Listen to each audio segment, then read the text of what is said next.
हमारे विभिन्न ज्ञानवर्धक कार्यक्रम देखने के लिए आप हमें अभी सब्सक्राइब करें, बेल आइकन को प्रेस करें ताकि आप देख सकें हमारा कार्यक्रम सबसे पहले। और अधिक जानकारी के लिए फेसबुक पेज को लाइक करना न भूलें। जय माँ इंद्राक्षी। इंद्राक्षी धाम में दर्शकों आप सभी का हम हार्दिक स्वागत करते हैं।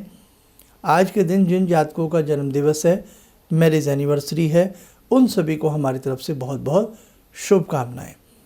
आज का पंचांग 15 फरवरी सन 2021 दिन सोमवार, माघ मास, कृष्ण पक्ष, संवत 2077, तिथि आज चतुर्थी है, नक्षत्र उत्तरा भाद्रपद, राहु काल 7:30 से 9, दिशा शूल पूर्व दिशा। आज हम अपने सभी साधकों से बात करेंगे कि अज्ञात छाया का दिखना उसका क्या संकेत है। तो आइए इस विषय को आगे बढ़ाते हैं। कई बार हम अपने घर में कार्य कर रहे होते हैं, हमें मानो ऐसा लगता है कि कोई चलचित्र सा, कोई छाया आकृति सी नज़दीक से गुजरी है। कई बार ऐसा लगता है कोई हमारे पीछे खड़ा है। कई बार ऐसा लगता है कोई आहट हमारा पीछा करती है। ऐसा कई बार अनेकों लोगों के साथ होता है। क्या ये वहम है? क्या ये अंधविश्वास है? क्या कहीं कोई विश्वास की इसमें गुंजाइश है? तो आइए आपसे हम सारी चर्चा करें। देखो, संसार में सभी चीज़ें अंधविश्वास नहीं होती और संसार में सभी चीज़ें विश्वास के काबिल भी नहीं होती। अगर किसी व्यक्ति को ऐसा लगता है कि कोई चीज़ वहाँ से चल कर के गुजरी है, कोई आहट मेरे कानों तक आती है, कोई मेरे अक्सर पीछे रहता है, कोई अक्सर रात्रि में मेरे नज़दीक हो जाता है, ये वास्तविक भी होता है ऐसा। जिन लोगों की मानसिक स्थिति बहुत कमज़ोर हो जाती है या जो व्यक्ति अर्धविक्षिप्त से हो जाते हैं या जिनकी जन्म पत्रिका में चंद्रमा बहुत कमज़ोर होते हैं, तो वहाँ ऐसा वहम भी होता है, ऐसा अंधविश्वास भी हो जाता है। लेकिन जिन लोगों के चंद्रमा भी ठीक हैं, जिन लोगों का लग्न भी मजबूत है, जो लोग दैनिक जीवन में और भी अनेकों कार्य अच्छे से करते हैं, अपनी जॉब पे अच्छे से जाते हैं, कोई भी ड्यूटी अच्छे से करते हैं, और हमें उन्हें देखने से ये नहीं लगता कि ये कोई रोगी हैं, चाहे वो मानसिक रोगी हों या कैसे भी रोगी हों, हमें नहीं लगता ऐसा। और उन व्यक्तियों को कोई आहट सुनाई देती है, उन व्यक्तियों को कोई छाया चित्र सा दिखाई देता है। किसी अज्ञात ऐसे छाया चित्र के अक्सर यदा कदा महसूस कोई आकृति हमें कराती है, तो वो व्यक्ति वास्तविक होते हैं, वहाँ अंधविश्वास नहीं होता। दूसरी बात, जो व्यक्ति बहुत बहुत बहुत बीमार चल रहे हों, बहुत बीमार चल रहे हों, अक्सर बिस्तर पर रहते हों, अक्सर दवाइयों के सहारे जीवन जीते हों, उनको यदि इस प्रकार के कुछ चित्र दिखते हैं या इस प्रकार की वो बातें हमसे करते हैं, तो लगता है कि भाई ये बहुत बीमार हैं और बीमारी में भी कई बार मस्तिष्क सही से कार्य नहीं कर पाता। कई बार जैसा हम सोचते हैं वैसे चित्र हमारे सामने बन जाते हैं, ऐसा भी होता है। तो यहाँ फिर अंधविश्वास वाली बात आ जाती है, यानी कि यहाँ बस उसको एक वहम हो रहा है ना, वहम हो रहा है कि वो व्यक्ति दवाई खा करके इतना परेशान है, या जिनको प्रॉपरली नींद नहीं आती, तो वहाँ पर भी कई बार ऐसे वहम उजागर हो जाते हैं। लेकिन आप खाते भी सही से हैं, सोते भी सही से हैं, काम भी सही से करते हैं, जॉब पर भी जाते हैं, घर भी अच्छे से संभालते हैं, और फिर आपको इस प्रकार की कोई एक्टिविटी आपके सामने आती है, तो वहाँ वो वहम नहीं है। अब बहुत लोग कहेंगे, क्या भूतों का अस्तित्व होता? संसार में हर चीज़ का अस्तित्व है। भगवान ने हर चीज़ का जोड़ा बनाया है। नर है तो नारी है, रात है तो दिन है, सफ़ेद है तो काला है, आसमान है, धरती है, अग्नि है तो जल है। हर चीज़ का भगवान ने जोड़ा बनाया। इंसान है, शैतान भी है। और गरुड़ पुराण आप पढ़िए, अपने बहुत सारी चीज़ों को आप जानिए, तो ऐसा नहीं है, प्रेतों का अस्तित्व पूर्णतः होता है। तुलसीदास जी ने प्रेतों का हवाला दिया है,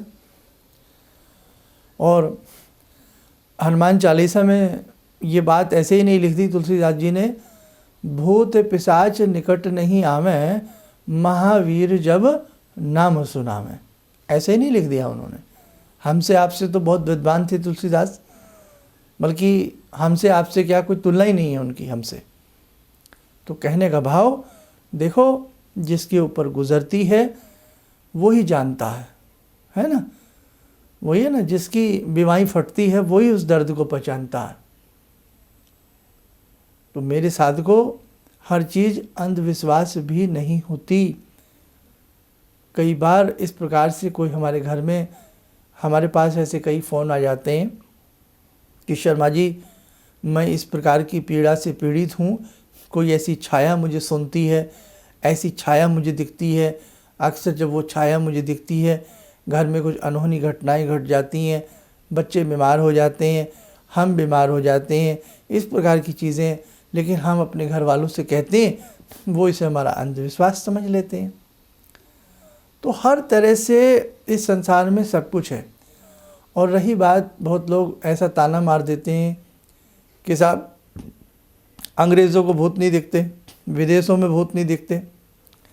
सबसे ज़्यादा हॉरर फिल्में जितनी भी बनाई हैं, रिकॉर्ड है ये, वो विदेशी लोगों ने बनाई हैं।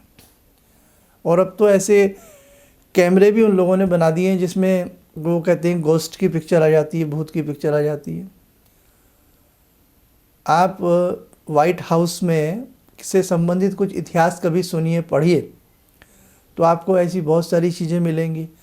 ऐसी अनेकों मैगज़ीन हैं जो विदेशों के लोगों के द्वारा लिखी गई हैं और जिन्होंने भूतों के अस्तित्व को स्वीकार किया है। भारत में हमारे सनातन धर्म में इस अस्तित्व को तो हमारे धर्म के साथ ही जोड़ा गया है। क्यों, कैसे? भाई हम पिंडदान करते हैं, हम श्राद्ध करते हैं, एक तरह से हम प्रेतों के निमित्त बहुत सारी चीज़ें करते हैं, है ना, करते हैं ना। प्रेत मुक्ति के अनेकों प्रकार के उपाय हैं, प्रेतों से बचने हेतु अनेकों प्रकार के ऐसे कवच हैं, स्तोत्र हैं। तो मैं आपको बहुत सारे ऐसे हवाले दे सकता हूँ। बस मैं यही कह सकता हूँ कि प्रभु न करे, परमात्मा न करे कि कोई इस प्रकार की चीज़ों से ग्रसित हो। बस आपके घर में अगर कहीं किसी को ऐसा कुछ लगता है तो एक बार उस व्यक्ति को सुनने का, समझने का प्रयास करें। और मैं अब यहाँ उपाय की बात करता हूँ। भूल कर भी इस प्रकार के उपाय ताबीज़ से, गंडों से ऐसे नहीं हो सकते। इसका सबसे बड़ा उपाय होता है अपनी विल पावर को मजबूत करें। जब आपकी विल पावर मजबूत होगी तो कोई चीज़ आपको छू नहीं सकती। आपकी विल पावर कमज़ोर होगी तो आपको बहुत सारी चीज़ें तंग कर देती हैं। कई बार विल पावर को स्ट्रॉन्ग बनाइए। कुछ नहीं है, कुछ नहीं है, कुछ नहीं, विल पावर को स्ट्रॉन्ग बनाइए। और उसके साथ साथ मैं आपको कुछ कवच बता रहा हूँ, स्तोत्र बता रहा हूँ। जैसे आप प्रतिदिन शाम के समय सुगंधित ध्वनि करके आप बजरंग बाण का पाठ करिए, आप इंद्राक्षी कवच का पाठ करिए, आप दुर्गा कवच का पाठ करिए। सबसे पहले आप इंद्राक्षी स्तोत्र पढ़िए, फिर दुर्गा कवच पढ़िए, फिर बजरंग बाण पढ़िए। अगर 40 दिन आप ये कर लेते हैं, हम आपको पूर्णतः विश्वास दे देते हैं, आपको कोई चीज़ ऐसी तंग नहीं करेगी, कोई चीज़ आपको दिखाई नहीं देगी। फिर भी आपको लगता है, कुछ लोगों के जब ये परछाइयाँ इस प्रकार की चीज़ें ज़्यादा दिखने लगती हैं ना, तो विल पावर कमज़ोर होती चली जाती है। कुछ लोगों के नीले नीले निशान हाथों में, थाइज़ में, पैरों में कहीं ना कहीं बनने लगते हैं। नीला निशान पेट पे बन जाएगा, बन गया फिर गायब हो जाएगा, चकते चकते से बनने लगते हैं, बहुत सारी बातें हैं। तो कहने का भाव, उसका इलाज आप खुद हैं। आपकी विल पावर आपको बचाएगी, आपको परेशान नहीं होना। आपकी विल पावर बहुत बड़ा काम करेगी आपके साथ। और ऐसी स्थिति में हमें अच्छे ग्रंथ पढ़ने चाहिए। कई बार आप फिल्में ऐसी देख लेते हैं, ऐसे उपन्यास नॉवेल्स पढ़ लेते हैं, तो कई बार रस्सी का भी सांप नज़र आता है ना। कई बार भय का भी भूत होता है। तो हर चीज़ का अध्ययन करिए आप, मतलब एक पक्ष को मत देखिएगा, सारे पक्षों पर देखिएगा। और अक्सर जब नहाने के बाद गंगा जल के अपने ऊपर छींटे मारा करें। ऐसे व्यक्तियों को भगवान शिव पर जल चढ़ाना चाहिए, यानी कि शिव पिंडी पर। और शिव पिंडी पर जो जल चढ़ाएं उस जल को थोड़ा सा नीचे से लेकर के नमः शिवाय बोल करके छींटे मारा करें। बहुत अच्छे से आपको रिलीफ मिलेगा।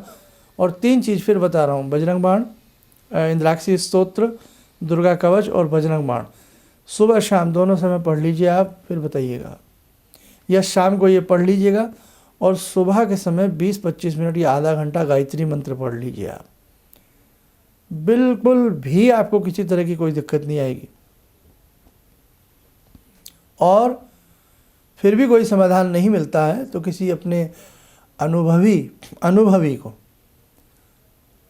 को, ये झाड़ फूंक से नहीं, ये सब चीज़ें इस प्रकार से इतना इसमें रिलीफ मिलता। किसी अनुभवी व्यक्ति से मिलिए और उनसे फिर अपना कुछ ना कुछ पूछिए, तो कोई ना कोई सोल्यूशन अच्छे से मिल जाता। घर में अक्सर जिनके गायत्री यज्ञ होता रहता है तो वहाँ पर भी ये चीज़ें अपना असर नहीं डालती हैं, सब ठीक रहता। तो उम्मीद करता हूँ कुछ ना कुछ आपको इससे आज मिला हो, और करेंगे तो आपको लाभ मिलेगा। ईश्वर न करे कहीं कोई इस पीड़ा से पीड़ित हो। आइए मेरे साथियों, भूतों के नाथ भगवान शिव शंकर से आज हम बात करते हैं। भगवान शिव का भी कमाल का रूप है, भगवान शिव की भी कमाल की सिद्धियां हैं। भगवान शिव वास्तव में भोले हैं, है ना, शमशानवासी है ना, भूत आदि संगे। देखा नहीं भगवान शिव की आरती में किस प्रकार से आता है, भूत आदि संगे। और भगवान की शिव की बारात भी आपने देखी होगी, चाहे टेलीविज़न में किसी सीरियल में देखा हो कि किस प्रकार से भूत प्रेत भी उनकी बारात में शामिल थे। तो कहने का भाव कि घबराइए मत आप, सब भगवान की चीज़ें हैं बनाई हुई, और सब भगवान उनको हर लेते हैं। बस आप भगवान में खो जाएं, अपनी विल पावर को बढ़ाते हुए, अपनी किसी आध्यात्मिक शक्ति को बढ़ाते हुए आप भगवान का अनुसरण करें तो आप ठीक हो जाएंगे। तो आइए समय चला आज की ध्यान साधना का जुड़ते हैं भगवान शिव से।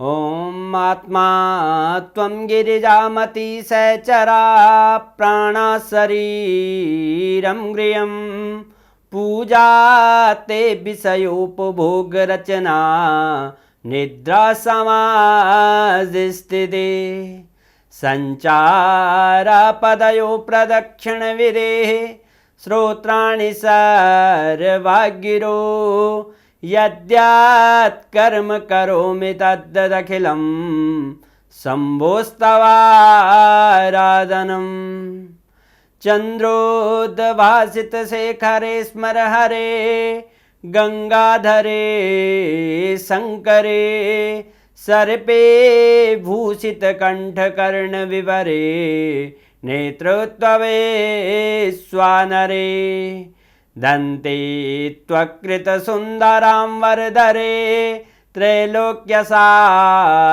हरे मोक्षार्तिं कुरु चित्तवृत्त्यमचलं मन्येस्तु किं कर्म वे वन्दे देव उमापतिं सुरगुरुं वन्दे जगत्कारणं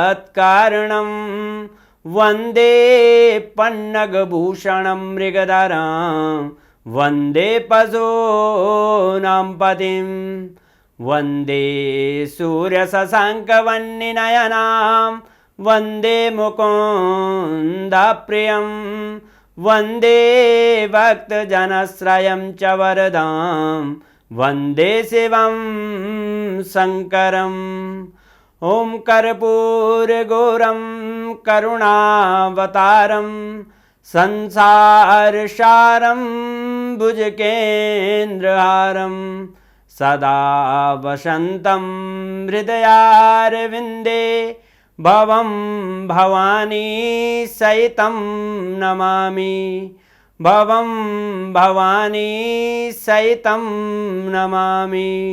कवच बना ले, ध्यान करें, भगवान शंभू का आशीष हम सबके ऊपर बरस रहा है।